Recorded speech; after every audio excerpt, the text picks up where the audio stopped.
ഇന്ന് ഉച്ചയ്ക്ക് എനിക്ക് പഴങ്കഞ്ഞിയാണ് കുടിക്കാൻ. പഴങ്കഞ്ഞി കുടിക്കാൻ എടുത്തപ്പോഴത്തേക്കും ഒരു കാര്യം ഓർമ്മ വന്നു. പണ്ടൊക്കെ കേട്ടിട്ടുണ്ട് ചില വീടുകളിലൊക്കെ രാവിലെ കാപ്പി ഉണ്ടാക്കത്തില്ല, പഴങ്കഞ്ഞിയാണ് കുടിക്കുന്നതെന്ന്. അപ്പം അവർ ചോദിക്കാറുണ്ട്. അത് എൻ്റെയും ചെറുപ്പത്തിലൊക്കെ കാപ്പി തന്നെയാണ്. എന്നാലും ചിലപ്പം ചോദിക്കും, "അയ്യോ! ഒരു പഴങ്കഞ്ഞിയാണോ കുടിക്കാൻ? കാപ്പിയൊന്നും ഇല്ലേ?" എന്ന് ചോദിച്ചൊരു കാലം ഉണ്ടായിരുന്നു. അന്നൊക്കെ വീട്ടിലെന്ന് വെച്ചാൽ പഴങ്കഞ്ഞി ഉണ്ടാക്കുന്ന വലിയ കാര്യമൊന്നും അല്ല. തലേദിവസത്തെ കറികളും എല്ലാം ഉണ്ടാവും. അതങ്ങ് വെള്ളം ഒഴിച്ചിടും. നമ്മൾ രാവിലെ എഴുന്നേറ്റ് അങ്ങ് കുടിക്കും.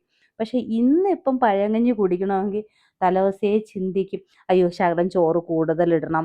അതിൽ പിന്നെ തൈരെല്ലാം ഒഴിച്ചിടണം. പിന്നെ അതിന് വേണ്ട കറികൾ ശരിയാക്കണം എന്നെല്ലാം. ഇതിപ്പം കുറച്ച് കപ്പയും കൂടെയൊക്കെ കിട്ടിയപ്പോഴത്തേക്ക് അതിൻ്റെ ഒരു ടേസ്റ്റ് വേറെ തന്നെ.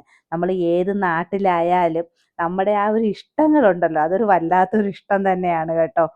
എന്തായാലും ഇവിടെയൊക്കെ പഴങ്കഞ്ഞി കുടിക്കണമെങ്കിൽ ഇച്ചിരി കഷ്ടപ്പാടാണ്. എല്ലാം നേരത്തെ കൂട്ടി കണക്ക് കൂട്ടിയാൽ മാത്രമേ നമുക്ക് പഴങ്കഞ്ഞി കുടിക്കാൻ പറ്റത്തുള്ളൂ.